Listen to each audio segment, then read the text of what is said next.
त्रिगुण सार निर्गुण हे सार, सारासार विचार हरिपाठ. सगुण निर्गुण गुणाचे अगुण, हरिविन मन व्यर्थ जाय. अव्यक्त निराकार नाही ज्या आकार, जेथोनी चराचर हरिसी भजे. ज्ञानदेवा ध्यानी रामकृष्ण मनी, अनंत जन्मोनी पुण्य होय. रामकृष्ण हरी. अव्यक्त निराकार नाही ज्या आकार, जेथुनी चराचर हरिसी भजे. आणि पुढे माऊली ज्ञानदेव म्हणत रामकृष्णाचं ध्यान करतात. काहीतरी गडबड वाटते सगळ्यांच्या मध्ये, समजून घेताना. माऊलींच्या सांगण्यात काही गडबड नाहीये, आपल्या समजून घेण्याच्या मध्ये गडबड होत राहते. माऊलींनी एवढी शब्द का वापरली असतील? अव्यक्त, निराकार. बर, अव्यक्त म्हणून नुसतं नाही थांबले, पुन्हा निराकार म्हणाले. आणि निराकार हे कळत असतानाही नाही ज्या आकार असं का म्हणाले असतील? प्रश्न पडतो ना. अव्यक्त म्हणालेत, निराकार म्हणालेत आणि पुन्हा नाही ज्या आकार म्हणालेत, आणि पुढे जेथुनी चराचर हरिसी भजे असा शब्द वापरलाय. आता 3 शब्द का वापरली या प्रश्नाचं उत्तर देतो. माऊलींनी केवळ अव्यक्त हा शब्द वापरला असता, केवळ अव्यक्त, तर जे व्यक्त होत नाही ते अव्यक्त असं झालं असतं. ईश्वर अव्यक्त आहे. पण व्यक्त होत नाही अशी अजून एक गोष्ट आहे, ती म्हणजे माया.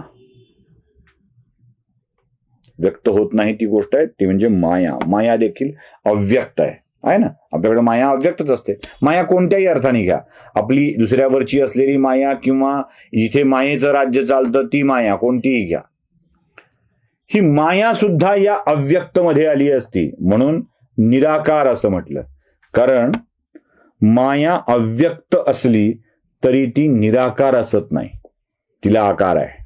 म्हणून अव्यक्त, निराकार आणि पुन्हा नाही ज्या आकार. आता हे नाही ज्या आकार यामध्ये बरंच काही साठलंय बरं का. म्हणजे राम, कृष्ण किंवा भगवंताचे अवतार हे सगुण साकार आहेत.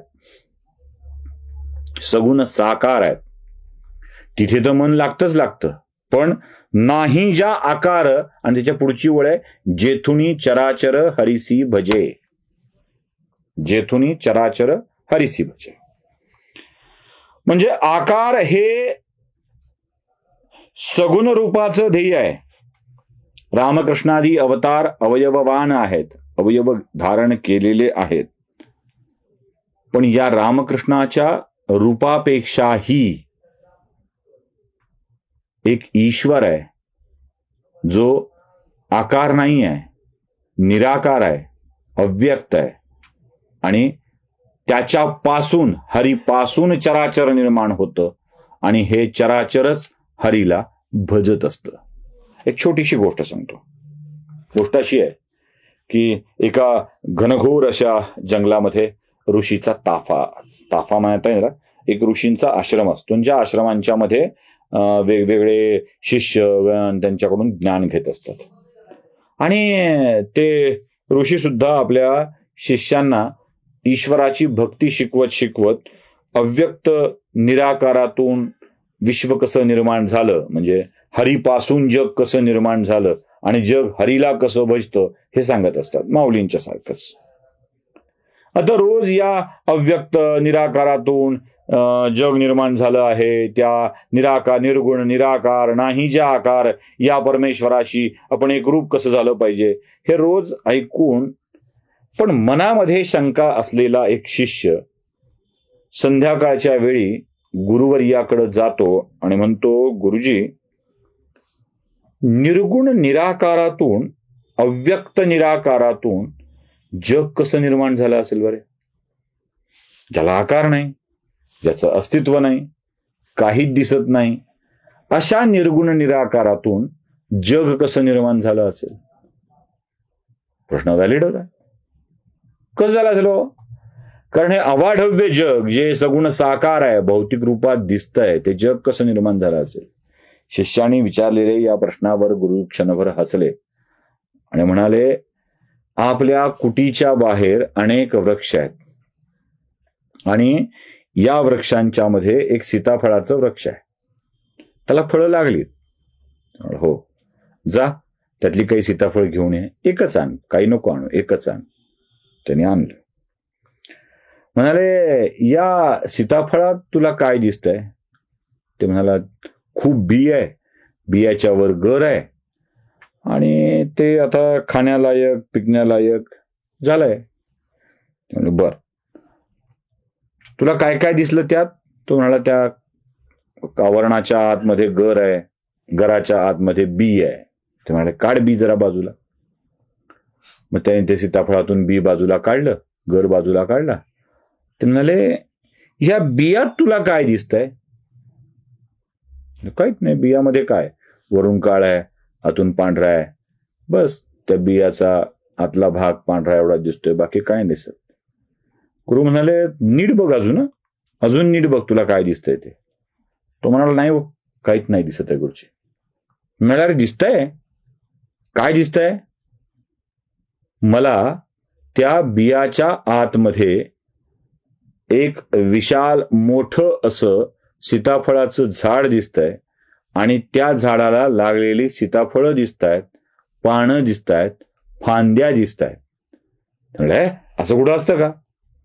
म्हणले, हो दिसतायत. बरं, या सगळ्या ज्या गोष्टी मी सांगितल्यात त्यात असत नाहीत का? तो म्हणाला, हो असतात. त्याला काय करावं लागेल? त्या बियाला स्वतःला विसरून जावं लागेल, मातीमध्ये गाडावं लागेल आणि मग ते अंकुरित होईल आणि त्यातून झाड येईल, झाडाला फळं लागतील आणि फळात पुन्हा बिया असतील. न दिसणारं झाड बियातून कसं बाहेर आलं रे? दिसलं का तुला? झाड दिसलं? झाडाला लागलेली फळं दिसली नाही? पण त्या बियातून ते झाड बाहेर आलं ना, त्याला सिंचन करावं लागलं, मातीमध्ये गाडावं लागलं, छान आळं करावं लागलं, पाणी जावं लागलं आणि आपोआप ते आलं. तसं निर्गुण निराकारातून या जगाची निर्मिती होतच असते. ती मागं पाहिलेली गोष्ट नाही का? आपण दूध बघायचं आणि दुधातलं लोणी दाखवा म्हणायचं, शक्य आहे?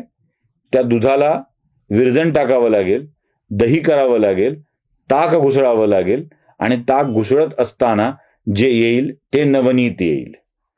मंथुनी नवनीता तैसे घे अनंतासारखा हे.